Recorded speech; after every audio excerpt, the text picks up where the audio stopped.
Hablemos neta. Episodio de hoy, cuando decir basta es un acto de amor propio. Hola, ¿cómo están? Hoy les traigo una historia fuerte, de esas que duelen, pero que también nos enseñan un montón. Y es que a veces la vida en familia no es lo que nos pintan en las películas de domingo, ¿verdad? No siempre hay finales felices ni cenas perfectas. A veces lo que hay es caos, miedo y también mucha fuerza escondida. Pero bueno, vamos al chisme, o más bien al desahogo. Esta es una historia que encontré por ahí en las redes sociales.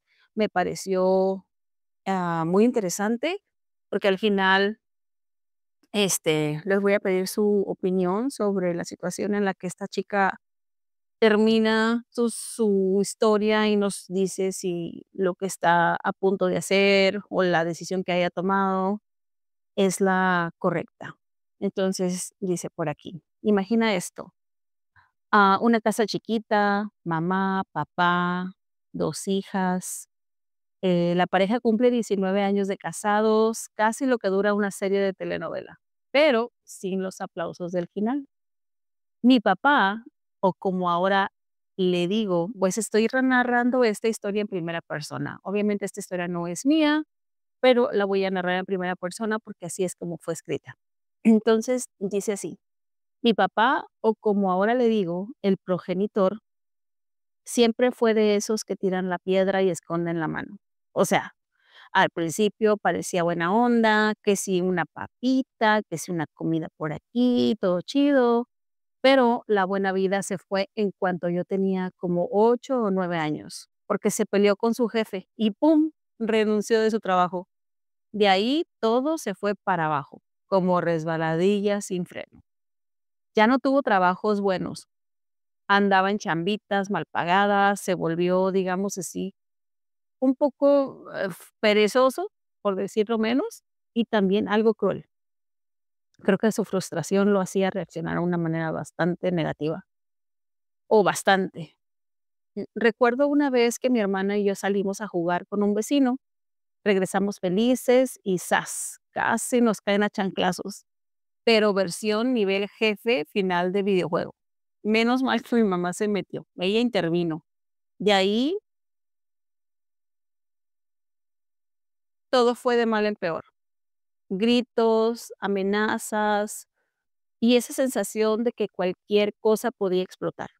Literal, amenazaba todo el tiempo con corrernos, con golpear a mi mamá y hasta con matar a nuestros animalitos. Y luego el descaro de preguntarnos que por qué no queríamos estar cerca de él.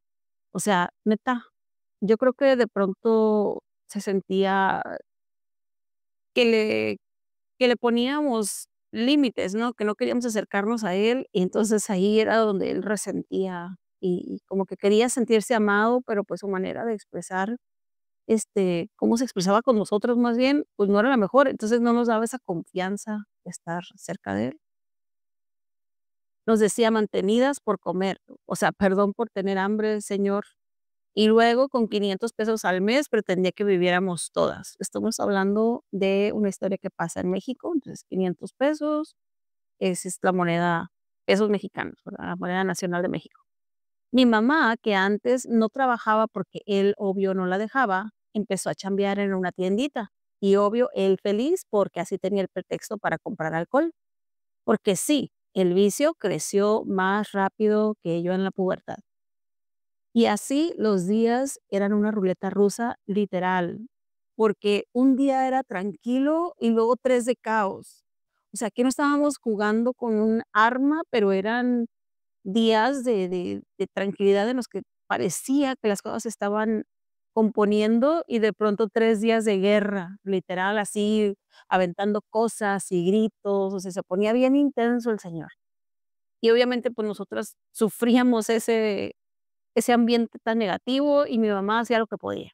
Había peleas, insultos, hasta empujones, hasta que un día mi mamá dijo: "Ya basta", y yo me le uní, como quien se une a una rebelión ahí en la película de: "Yo estoy de tu lado, mamá".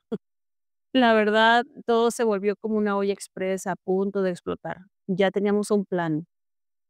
En cuanto yo terminara el grado escolar, nos iríamos, pero antes de eso estalló la bomba. Esto fue horrible, porque nos fuimos de la casa de mis abuelos, o sea, llegamos ahí de pronto sin avisar ni nada.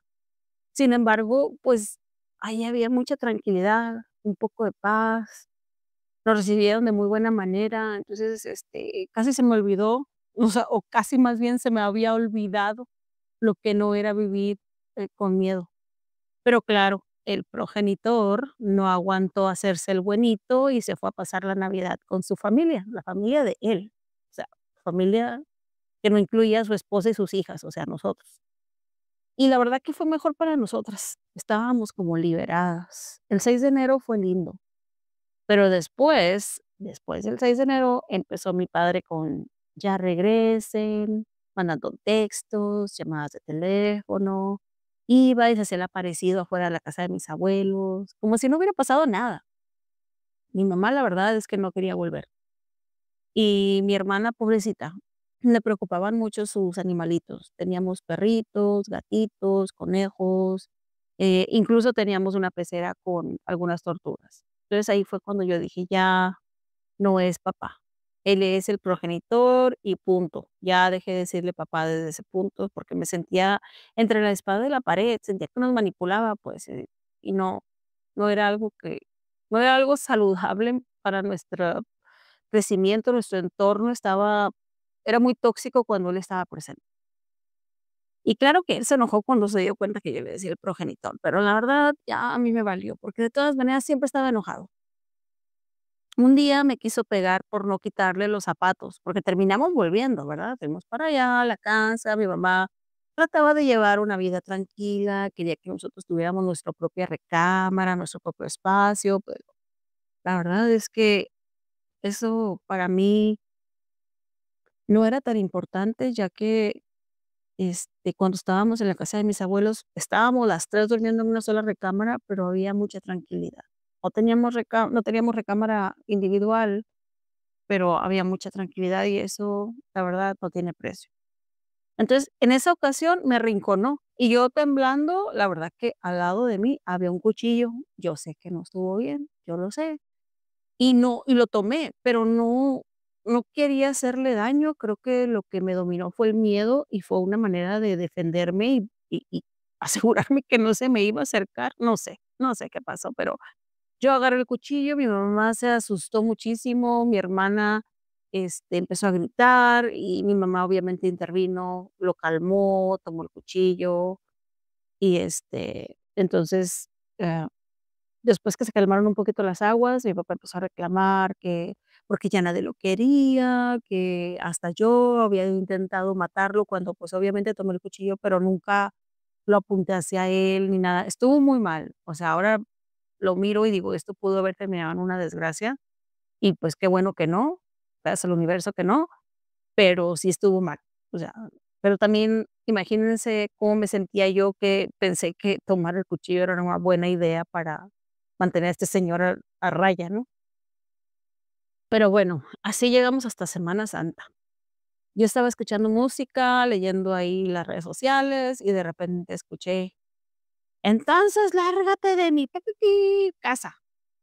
Y mi mamá valiente agarró sus cosas, nos tomó a nosotras, a mí y a mi hermana, y nos fuimos. Por fin. Terminamos en una casa de un familiar súper buena onda. El progenitor, como siempre, no llamó ese día.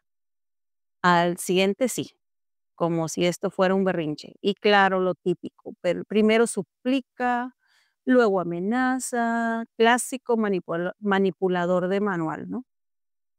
Y la mejor parte, encontramos un lugar propio, sin lujos, pero seguro. Con el trabajo de mi mamá pudimos, salir adelante, era un refugio, la verdad nuestra casa se convirtió en un refugio, en un nidito así de amor, donde mi mamá trataba de compensar por todos esos momentos malos que pasaron y se podía respirar, la verdad podíamos respirar tranquilidad. Mi mamá se decidió y metió los papeles de divorcio, todo se volvió más real. Él siguió con lo mismo de siempre, súplicas primero, amenazas, chismes, reclamos que si no lo extrañábamos, y me van a buscar por las buenas, y que seguro que si no lo hacen por las buenas, lo van a hacer por las malas. No sé, la verdad, qué le pasaba, porque dejaba mensajes de voz con cosas horribles, y luego mensajes de amor, y luego así, o sea, o le voy a decir a la familia que tú, bla, bla, bla, y imagínense. Entonces, ahí va la pregunta que nos deja la persona que, o bueno, que dejó más bien la persona que escribió este caso. Dice, ahí va mi pregunta y quiero lanzar aquí, al aire, al universo y a ustedes que me están leyendo. Bueno, en este caso ustedes me están escuchando porque yo estoy leyendo la historia de esta persona. Y si estoy mal por no querer hablarle, somos las malas por no querer una reconciliación. Mi respuesta personal, dice la chica que lo escribió, no, no está mal. No está mal poner límites, no está mal proteger la salud mental, no está mal ponerte a salvo, porque perdonar no siempre significa volver y querer a alguien no siempre significa permitirle seguir haciendo daño. Así que si tú que me estás escuchando has vivido algo parecido, primeramente te abrazo. No estás solo, no estás sola. Hablar, contar tu historia también es sanar. Y si alguien te dice que es tu padre, como si eso justificara todo, respira, acuérdate que el respeto se gana, no se impone y que familia también es quien te cuida, no necesariamente quien te hiere. Bueno, entonces hasta aquí el episodio de hoy. Gracias por quedarte hasta el final. Si te hizo sentido, si te ayudó, si te tocó el corazón, compártelo con alguien que lo necesite. Nos escuchamos en el próximo episodio de Hablemos Neta. Y recuerda, tú mereces paz, no solo sobrevivir.